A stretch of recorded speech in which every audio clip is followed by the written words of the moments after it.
الفيلم بيبدأ بواحد مرمي في نص الشارع، الدنيا بتمطر عليه بغزارة وهو غرقان في دم ومش قادر ينطق بكلمة. وفجأة بنشوف المسعفين وهما بيحاولوا ينقذوه وبيركبوا عربية الإسعاف وبسرعة على المستشفى. وهناك بنشوف الدكاترة وهما بيتصارعوا مع الزمن علشان يرجعوا قلبه يشتغل تاني. وفجأة الجهاز بيصفر وصوت التيت الطويل ده بيملى المكان، يعني الراجل مات إكلينيكيا. بس قبل ما نفهم ايه اللي حصل هنا لازم نرجع بالبداية شوية. بطلنا اسمه سيمون، بيفتح عينه فجأة وهو على سرير في المستشفى، وشه كان مليان رعب ومش فاهم هو جه هنا ازاي ولا ايه اللي جابه. فضل يصرخ ويهلوس لحد ما دخل عليه دكتور اسمه نيومان، والراجل ده كان طيب بزيادة وهادي. قعد يهديه ويقول له يا سيمون يا حبيبي اهدى، انت حصل لك تشنجات فظيعة قدام بيتك امبارح والمسعفين جابوك هنا واحنا اضطرينا نغسل معدتك بالكامل. سيمون بيبص له باستغراب، والدكتور كمل كلامه وقال له انه اصلا دكتور اطفال بس المستشفى عندها عجز فبيساعد في الطوارئ، وراح مطلع مصاصه ومديها لسيمون. طبعا سيمون كان هيموت من الاستغراب، اللي هو دكتور انا بموت وانت بتديني مصاصه، بس ماشي عديناها. المفاجأة بقى إن الدكتور قال له جملة وقعت عليه زي الصاعقة، قال له أنت تقريبا كنت ميت يا سيمون، قلبك وقف لمدة دقيقتين كاملين بس الحمد لله ربنا ستر وقدرنا نرجعك. طبعا سيمون هنا ابتدى يشك في قواه العقلية. الدكتور بدأ يسأله أسئلة علشان يتأكد من ذاكرته. سيمون جاوب على اسمه وعنوانه صح، بس لما الدكتور سأله احنا في سنة كام، سيمون رد بكل ثقة وقال احنا في سنة 2000. الدكتور بصله بصة غريبة وقال له يا معلم احنا في 2002 وانت متجوز واحدة اسمها أنا. هنا سيمون بدأ يدخل في نوبة هلع، متجوز وسنة 2002؟ انا مش فاكر اي حاجة من السنتين اللي فاتوا دول خالص. سيمون بدأ يفتكر لقطات من ليلة الحادثة، كان نايم في المطر في الشارع وفي مسعف اسمه ترافيس هو اللي انقذه، وبيفتكر لحظة ما قلبه وقف وروحه بدأت تطلع من جسمه وتتفرج على الدكاترة وهما بيحاولوا ينعشوا بالكهرباء، ولما الجهاز اشتغل روحه رجعت جسمه تاني. سيمون افتكر كمان انه سمع الممرضة كلايتون وهي بتقول للدكتور نيومان ان سيمون مسموم ولازم يبلغوا البوليس، بس الدكتور كان عاوز يعمل تحاليل الاول. وايه بقى، سيمون مش فاكر انه اتجوز اصلا. وفجأة دخلت عليه واحدة شقراء مزة، جريت عليه وحضنته وهي بتعيط وفرحانة انه عاش. سيمون بصلها ببرود تام وقال لها يا انسة انت مين؟ الست اتصدمت وبدأت تنهار وتقول ان مالهمش غير بعض، وخرجت من الأوضة وهي بتصوت. سيمون جري وراها بس المسعف والدكتور منعوه وقالوا له مفيش حد خرج من هنا اصلا. وهنا حصلت حاجة محدش كان شايفها جاية. فجأة مراته أنا الحقيقية ظهرت جنبه وحضنته، وسيمون بقى زي الأطرش في الزفة. الدكتور قال له إن ذاكرته هترجع بالتدريج وزي ما تكون بازل بنجمعها. أنا بدأت تحكي لسيمون إنه كان في بيت أهله اللي ماتوا علشان يوضبوا، وإن أخو بيتر هو اللي كان هناك. سيمون استغرب وقال لها أنا كنت رايح لبيتر امبارح فعلا. أنا بصيت له بذهول وقالت له بيتر مين يا سيمون؟ بيتر مات من سنتين قبل ما نتقابل اصلا. سيمون هنا اتجنن، ازاي مات وانا فاكر ان كنت معاه؟ بدأ يشوف خيالات لبيتر وهو بيحضنه وعربيته بتتقلب في المطر، وانا قالت له انه فعلا عمل حادثة من سنتين بس هي ما تعرفش تفاصيلها، وان الاخوات كانوا متخانقين على الميراث وما بيكلموش بعض. وهما ماشيين في الممر سيمون شاف المسعف ترافيس بيغمز له غمزة مريبة، وانا بتكمل كلامها وبتقول له ان المنظفات اللي استخدمها في بيت اهله هي اللي سممته. بس سيمون شاف في خياله سلم وازاز مكسور. ولما الدكتور خرج انا فجأة وشها اتغير وراحت مدياله قلم محترم على وشه وقالت له كفاية تمثيل بقى يا سيمون، انت قتلت اخوك بيتر وهل انا استاهل كل اللي بتعمله ده؟ وسابته وخرجت. سيمون بقى واقف مش فاهم حاجة، هو انا بطل ولا قاتل ولا مجنون ولا ايه حكايتي بالظبط؟ واضح ان الراجل ده قرر يخربها خالص. المسعف ترافيس دخل وقال له يلا علشان نعمل اشعة مقطعية. وفي المعمل ترافيس قال له بيقولوا ان في حد حاول يقتلك يا سيمون. سيمون قال له فكك دي ريحة المنظفات.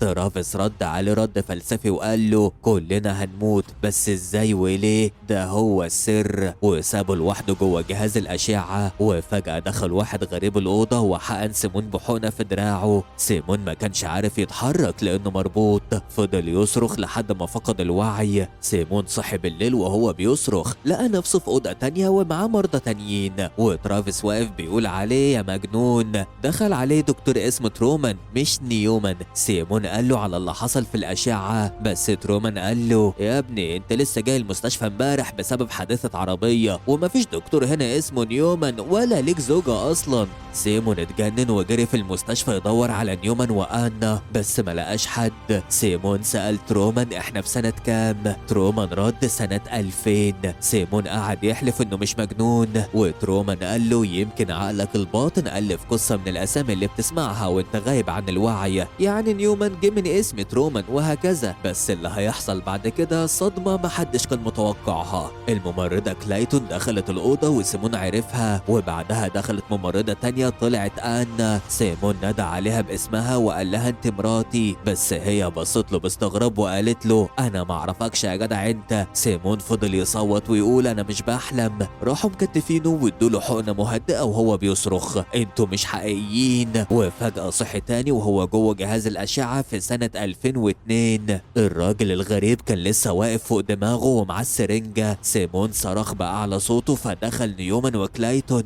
الراجل استخبى وسيمون قال لهم عليه، بس نيومان قال له دي أعراض جانبية للدواء بتهلوس يا سيمون. سيمون فضل يخبط في الجهاز لحد ما كلايتون فكت له ايد واحدة، راح فك نفسه وجري يدور ورا الباب ملقاش حد. رجع اوضته ولقى المرضى اللي كانوا معاه في سنة 2000. ترافيس قال له ان الراجل الغريب ده مجرد ذكريات من خيالك المحطمة، وسيمون سأل عن ترافيت المريض اللي كان معاه. ترافيس قال له ده موجود هنا مستني نقل قلب. سيمون جري على اوضته ولقاه فعلا، وقال له احنا اتكلمنا من سنتين. ترافيت قال له يا مجنون بنفس الطريقة. سيمون قال للدكتور اهو ده الدليل اني مش بتخيل، ودخل الاسانسير وهو منهار. وفجأة الموزة الشقراء كلير دخلت معاه وقالت له انها بتحبه وهتستناه لحد ما يفتكر، وبسته بوسة رقيقة كده. سيمون استغرب وقال لها ازاي وانا متجوز؟ قالت له انا مش ندمانة وانا عارفة كل حاجة. سيمون افتكر فجأة ان اسمها كلير، وانهم كانوا مع بعض في بيت ومعاهم ورد، وكانوا بيخونوا اخوه بيتر معاها. اللحظة دي غيرت كل حاجة. سيمون افتكر انه بيحب كلير فعلا وحضنها، بس هي اختفت فجأة. رجع اوضته لقى نفسه تاني في سنة 2000. ترومان قال له خبر زي الزفت ان اخوه بيتر مات في الحادثة. سيمون افتكر لحظة وقوفه مع بيتر على جرف عالي، ورجع الأوضة لقى ترافيت خايف من العملية بتاعته بكرة. سيمون قال له أنا شفت المستقبل وأنت هتعيش وهتبقى زي الفل. وفجأة ترومان قال له إن خطيبة أخوك بيتر جت تزورك. سيمون راح الكافيه لقى أنا مستنياه، بس طلعت ممرضة بتسأل عن الحادثة. ولما مشيت دخلت كلير وطلعت هي خطيبة بيتر. سيمون اتصدم ازاي بيخون أخوه مع خطيبته. كلير قالت يا ريت الزمن يرجع بينا. وسيمون افتكر لحظة حضنه لبيتر، ولما فتح عينه كلير اختفت وأنا رجعت ومعاها جهاز تسجيل. شغلت صوت بيتر وهو بيقول سيمون هو اللي عمل فيا كده، سيمون قتلني. سيمون اتجنن وزق أنا وقال لها انت عاوزة ايه؟ أنا بدأت تتكلم عن ورث عيلة سيمون وفلوسهم، واكتشف سيمون انه اتجوزها علشان كانت بتبتزه باللي عرفته. سيمون جري وراها وخرج من الباب لقى نفسه قدام بيت أهله. شاف نفسه وهو بيتخانق مع بيتر، وبيتر بيطرده من البيت، بس سيمون رفض يخرج وفضلوا يضربوا في بعض لحد ما سيمون زق بيتر ووقعه من فوق السقف الإزاز.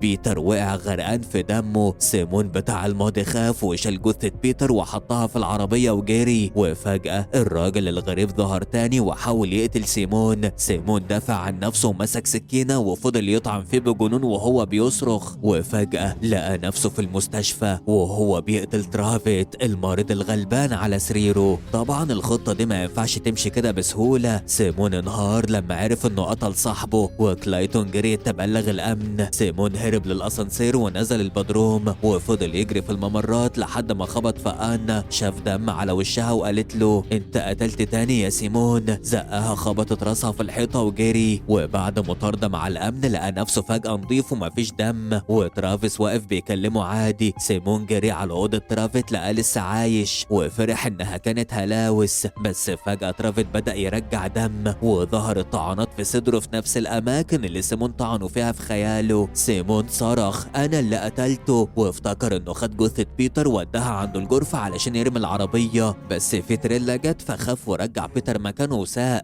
المفاجأة بقى اللي قلبت القصة القصة كلها سيمون ضغط على الممرضة كلايتون علشان تحكي. قالت له ان بيتر جابوه المستشفى وعمل عمليات بس مات في الاخر. وفجأة أنا دخلت وكان في جرح على قورتها زي الجرح اللي حصل لما سيمون زقها في خياله. سيمون رفض يروح معاها وقرر يغير القدر. راح الكافيه وركز في البازل بتاعة الدكتور ولقى نفسه رجع للحظة اللي كان فيها مع كلير في البيت. المرة دي رفض يخون أخوه وزقها بعيد، بس بيتر سمعها وهي بتعترف بحبها لسيمون. بيتر طردها وهي مشيت بالعربية وهي بتعيط. سيمون حاول يصلح أخوه بس اتخانقوا تاني وحصل نفس اللي حصل وبيتر وقع من الإزاز. سيمون المرة دي ما شالش الجثة يرميها، لا ده خده وطلع يجري بيه على المستشفى علشان ينقذه. الدنيا كانت بتمطر وصفر رؤية وسيمون بيسوق بجنون. وفجأة بيتر فاق. سيمون اتشتت وراح لابس في عربية كلير اللي كانت راجعة تصالحهم. المسعفين جم وكلير ماتت والمسعفة كانت أنا. ترافيس كان هناك برضه. ولما سيمون وبيتر فاقوا بيتر قال إن كلنا متنا يا سيمون، الحادثة دي موتتنا كلنا. حتى سيمون نفسه مات